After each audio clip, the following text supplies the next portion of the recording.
Hi everyone. तो आज की वीडियो में हम एसक्यूएल के कुछ इंटरव्यू क्वेश्चन देखेंगे। ठीक है, तो उसके लिए मैंने एक पीडीएफ बना रखी है, उसमें देखते हैं। हमारा फर्स्ट क्वेश्चन है व्हाट इज एसक्यूएल। देखो, SQL structured query language is used to manage and manipulate database.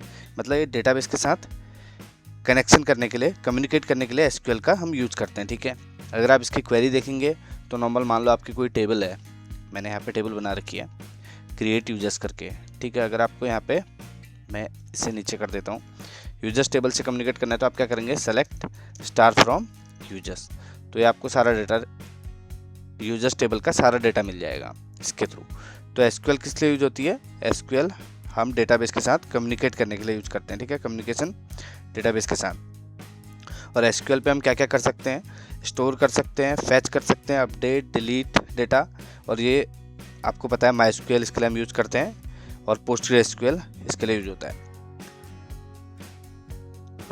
दूसरा है what is a primary key. देखो, a primary key uniquely identifies each row in a table. ठीक है, देखो इसको कैसे समझ सकते हैं। एक तो यूनिक होता है, आपको पता चल गया, ईच रो के लिए यूनिक आइडेंटिफायर हम प्राइमरी की को बनाते हैं। प्राइमरी की कैन नॉट बी नल, ये नल नहीं हो सकती, ये याद रखना है। और नो डुप्लीकेट्स अलाउ, मतलब आप जैसे मैंने यहाँ पे प्राइमरी की का ये, ठीक है, आईडी आपकी प्राइमरी की है। मान लो आपने कोई आईडी बना ली 1, एक रिकॉर्ड आपका बन गया 1, तो आप फिर से 1 का रिकॉर्ड क्रिएट नहीं कर सकते। ठीक है, तो यही इसका यूनिक है, मतलब जो हम बोले थे यूनिक आइडेंटिफायर, और हर रो के लिए यूनिक होगा। जैसे एक बार 1 होगी, फिर 2, 3, 4, तो प्राइमरी की हमेशा यूनिक रहती है। और इसे नल नहीं, हम ये नल स्टोर नहीं होती है, ये याद रखना, कैन नॉट बी नल। ठीक है, उसके बाद थर्ड क्वेश्चन है what is a foreign key. A foreign key is a field that links to the primary key of another table. तो इसका मतलब ये क्या है कि फॉरेन की का यूज क्यों होता है? दो टेबल को कनेक्ट करने के लिए आपस में। ठीक है, और refers to the another table primary key, मतलब दूसरी टेबल की प्राइमरी की को ये as a foreign key use करेगा। वो कैसे है आप देखिए, आपकी एक टेबल यूजर्स है, एक टेबल ऑर्डर्स है। तो यहाँ पे मैंने क्या किया, क्रिएट टेबल ऑर्डर्स। आप देख रहे होंगे आईडी इसकी भी प्राइमरी की है, बट आपने जो यूज़र आईडी ली है, यूज़र आईडी कहाँ से ली है? यूज़र आईडी यूज़र टेबल से ली है। ये जो आईडी है वो इसके लिए यहाँ पे ऑर्डर टेबल में यूज़र आईडी है। और हमने क्या किया, फॉरेन की user ID references users ID, मतलब इसका मतलब है कि ये फॉरेन की है यूज़र आईडी, और ये कहाँ से ली है? ये ली है यूजर्स टेबल से, यूजर्स टेबल की आईडी।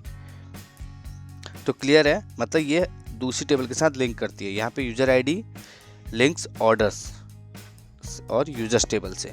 ठीक है, उसके बाद देखते हैं what is join. Join is used to combine rows from 2 और more tables based on the related column.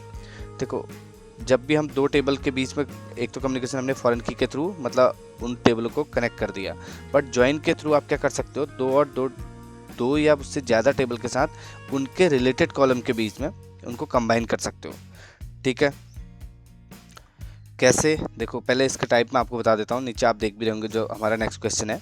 ठीक है, इनर जॉइन है, लेफ्ट जॉइन है, राइट जॉइन है, फुल जॉइन है, ये जॉइन के टाइप है। अब मैं एक क्वेरी के थ्रू आपको इसको बता देता हूँ। मान लो आपके पास दो टेबल हैं, यूजर्स और ऑर्डर, आपको इससे डेटा निकालना है, तो आप क्या करेंगे, सेलेक्ट यूजर्स डॉट नेम, हम यूजर्स टेबल से नेम निकाल रहे हैं, मान लो ऑर्डर टेबल से डॉट ID फ्रॉम यूजर्स। अब मैं यहाँ पे कौन सा जॉइन यूज कर रहा हूँ, इनर जॉइन। ठीक है, इनर जॉइन। अब आता है कि इनर जॉइन आप किस टेबल के साथ लगा रहे हैं। देखो, आपने क्या लिखा, आपने लिखा यूजर्स डॉट नेम, इसका मतलब है कि यूजर्स टेबल से आप नेम निकाल लें, ऑर्डर टेबल से आप आईडी निकाल लें फ्रॉम यूजर्स। आपने एक टेबल का नेम दे दिया, अब आपने दिया इनर जॉइन। अब ये पूछ रहा है कि कौन सी टेबल के साथ आप इनर जॉइन लगा रहे हैं। तो हमारे पास दो टेबल हैं ऑर्डर्स, तो मैंने ऑर्डर्स के साथ लगा लिया। ठीक है, ऑन, मैं बताता हूँ आपको, users dot ID equal to, ये क्या है, देखो डेटा आपके पास आ गया, क्या क्या निकालना है, कौन सी टेबल से निकालना है, जॉइन किस टेबल के साथ है। अब पूछ रहा है जॉइन किस बेस में लगा रहे हो, तो ऑन यूजर्स डॉट ID आपने जो वहाँ यूज करी थी। ठीक है, यूजर्स डॉट ID और उसके साथ ऑर्डर्स डॉट यूजर ID। यहाँ पे आप देख रहे होंगे ना, आपने जो यूजर ID है वो ऑर्डर्स टेबल में एज अ फॉरेन की सेव कर रखी है। तो इस तरीके से आपका जॉइन यूज होता है। इससे क्या होगा, fetch user name with their orders, मतलब उनके जिस यूजर के ऑर्डर होंगे वो इसके थ्रू फैच हो जाएंगे। अगला क्वेश्चन क्या है, what is a index? An index improves the speed of data retrieval operation. देखो इम्प्रूव करता है क्वेरी स्पीड को, जैसे like index in a book, जैसे बुक में आपका इंडेक्स होता है वैसे ही एसक्यूएल में भी इंडेक्स का यूज किया जाता है। इसको कैसे लिखते हैं, देखो इसको लिखते हैं क्रिएट इंडेक्स आगे नीचे, ठीक है, IDX, ये IDX का शॉर्ट है नेम, ठीक है, ऑन यूजर्स टेबल के साथ आपने नेम लगा लिया, यूजर्स टेबल के नेम में आपने एक इंडेक्स क्रिएट कर दिया, ठीक है। Searching by name become faster, अब जो भी आप नेम के थ्रू सर्च करेंगे वो काफ़ी फास्ट हो जाएगा। जब प्रैक्टिकली आप इसे वीडियोज पे देखेंगे या यूज करेंगे तो तब आपको इसका यूज पता चलेगा, ठीक है। अब आपका नेक्स्ट क्वेश्चन क्या है, difference between where and having. Where filters row before grouping, having filters after grouping. मतलब वेयर आप जब भी यूज करते हो तो आप ये ग्रुप से पहले यूज करते हो और हैविंग को ग्रुप के बाद। कैसे, देखो इसके लिए क्वेरी लिख लेता हूँ पहले। वेयर एक कंडीशन है, सेलेक्ट स्टार फ्रॉम, एक टेबल मान लो हमारे पास ट्रांजैक्शन है, ठीक है, तो मैंने क्या किया, transaction where amount greater than 10,000 लिख लेता हूँ मैं, ठीक है। अब इसका मतलब क्या है कि जब ये क्वेरी पे क्या होगा, केवल वो रिकॉर्ड्स दो जिनका अमाउंट 10,000 से ऊपर है। वेयर आपने एक कंडीशन लगा दी। अगर आपको देखो वेयर आपने कब यूज किया, बिफोर ग्रुपिंग, यहाँ पे आपने कोई भी ग्रुप्स यूज नहीं किया है। अब मैं सेम क्वेरी को उठा लेता हूँ, हैविंग के लिए क्या होगा, फिल्टर आफ्टर ग्रुप बाय, ठीक है। तो यहाँ पे मैंने किया सेलेक्ट स्टार हटा दिया, एक तो हमने निकाल ली यूजर आईडी और अमाउंट का कर लिया हमने सम, ठीक है, जितना भी अमाउंट है उनका हमने कर लिया सम। अब यहाँ पे हम क्या करेंगे, वेयर में हटा देता हूँ, ठीक है। ट्रांजैक्शन के बाद आपने लिखा कि select user ID sum amount from transaction table से ग्रुप बाय, ठीक है, group by user ID. User ID के बेस में आप एक ग्रुप यूज कर रहे हो, आप यूजर आईडी के ग्रुप के बेस में डेटा निकलेगा, यहाँ पे आप यूज करोगे हैविंग का, हैविंग, तो यहाँ पे अमाउंट नहीं आ जाएगा, टोटल आ जाएगा, ठीक है। अच्छा सॉरी, अमाउंट लिख लो, मैंने तो वो किया ही नहीं है। अगर मैं इसको ऐसे कर देता ना, अमाउंट एच टी, या टी में समझ नहीं आ रहा तो टोटल कर लेता हूँ, ठीक है। तो यहाँ पे मैं लिख देता हैविंग टोटल।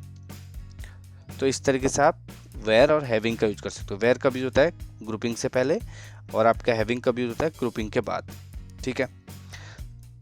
और वैसे आप मानना चाहते हो जैसे वेयर रो लेवल पे यूज करता है और हैविंग ग्रुप लेवल पे, ठीक है। अब आपका नेक्स्ट क्वेश्चन क्या है, what is normalisation, process of organising data to reduce redundancy. इसमें क्या होता है, ये डेटा को ऑर्गेनाइज करता है, ये मान के चलिए आप, अवॉइड और डुप्लीकेसी को हटा देता है, इम्प्रूव डेटा इंटीग्रिटी। ये जब भी इसका प्रैक्टिकल करेंगे तो तब ये टॉपिक आपको समझ आएगा, बट इंटरव्यू के लिए आप ये समझ सकते हैं, process of organising data to reduce redundancy. Next question क्या है, व्हाट इज ग्रुप बाय। आपने देखा होगा अभी हमने ग्रुप बाय का यूज किया, इसको ऐसे बोल सकते हैं, groups row based on a column used with aggregate function. इसमें कुछ एग्रीगेट फंक्शन का यूज होता है, जैसे सम, अभी हमने क्वेरी पे सम का यूज किया था, ठीक है। ऐसे काउंट, उसके थ्रू हम इसका यूज करते हैं। एक क्वेरी लिख लेते हैं, सेलेक्ट यूजर आईडी, ठीक है। अब आपने सम की जगह हमने काउंट यूज किया, काउंट स्टार, मतलब सारे दे दो एज टोटल ऑर्डर कर लेता हूँ मैं इसको, टोटल ऑर्डर्स फ्रॉम कौन सी टेबल से, हमारा ऑर्डर्स टेबल के साथ हम कर रहे हैं। अब यहाँ पे जब आप टेबल का नेम देते हैं उसके बाद आप ग्रुप बाय का यूज करते हैं, ग्रुप बाय यूजर आईडी, मतलब ये यूजर आईडी के बेस में जो भी उनके ऑर्डर हैं वो हमें काउंट करके दे देगा, ठीक है। जैसे एक यूजर आईडी मान लो 5 है, 5 के 6 ऑर्डर है तो वो दे देगा आपको, यूजर आईडी आ जाएगी इस तरीके से 5 और काउंट आ जाएगा 6, ठीक है। अब आपका लास्ट क्वेश्चन है, व्हाट इज ऑर्डर बाय।